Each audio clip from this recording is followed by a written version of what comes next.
దేశవ్యాప్తంగా అఫోర్డబుల్ ఇళ్ల అమ్మకాలు పడిపోతున్నాయా?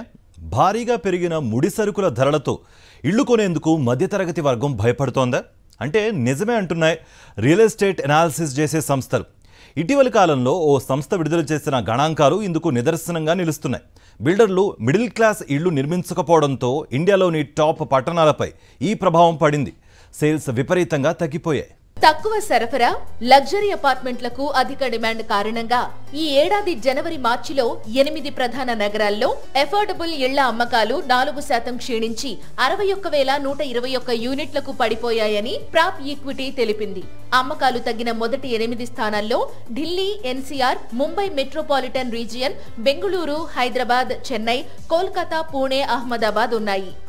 రియల్ ఎస్టేట్ డేటా ఎనలిటిక్స్ సంస్థ ప్రాప్ ఈక్విటీ డేటా ప్రకారం గత క్యాలెండర్ ఇయర్ జనవరి మార్చి కాలంలో 60 లక్షల మేర విలువైన ఇళ్ల అమ్మకాలు 63,787 యూనిట్లుగా ఉన్నాయి. చౌక గృహాల సరఫరా తక్కువగా ఉండడం అమ్మకాలు స్వయంగా పడిపోవడానికి ప్రధాన కారణాల్లో ఒకటిగా ఉందని రియల్ ఎస్టేట్ అనాలిసిస్ సంస్థ వెల్లడించింది.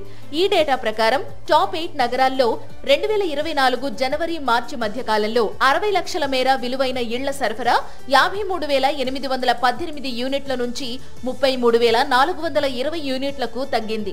దీంతో మధ్యతరగతి వర్గం ఎవరూ కూడా ఇళ్లు కొనుగోలు చేసేందుకు పెద్దగా ముందుకు రాలేదు.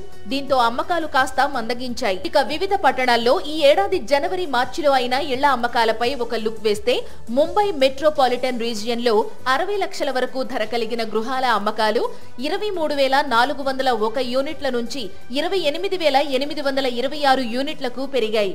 పూణేలో అమ్మకాలు 14,532 యూనిట్ల నుంచి 12,299 యూనిట్లకు పడిపోయాయి. అహ్మదాబాద్ లో 8,087 యూనిట్ల నుంచి 6,892 యూనిట్లకు తగ్గాయి. ఇక మంచి ఊపు మీదున్న హైదరాబాద్ లో ఈ ఇళ్ల అమ్మకాలు 3,674 యూనిట్ల నుంచి 3,360 యూనిట్లకు తగ్గగా, చెన్నైలో అమ్మకాలు 3,295 యూనిట్ల నుంచి 2,003 యూనిట్లకు పడిపోయాయి. బెంగళూరులో అమ్మకాలు 5,193 యూనిట్ల నుంచి 2,801 యూనిట్లకు తగ్గాయి. కోల్కతాలో మాత్రం అమ్మకాలు 2,831 యూనిట్ల నుంచి 3,741 యూనిట్లకు పెరిగాయి. ఢిల్లీ, ఎన్సీఆర్ లో 2,774 యూనిట్ల నుంచి 1,199 యూనిట్లకు తగ్గాయి. భారీగా పెరిగిన ద్రవ్యోల్బణంతో వచ్చే క్వార్టర్లో కూడా ఇళ్ల అమ్మకాలు భారీగా తగ్గే అవకాశం ఉన్నట్లు రియల్ ఎస్టేట్ రంగ నిపుణులు చెబుతున్నారు.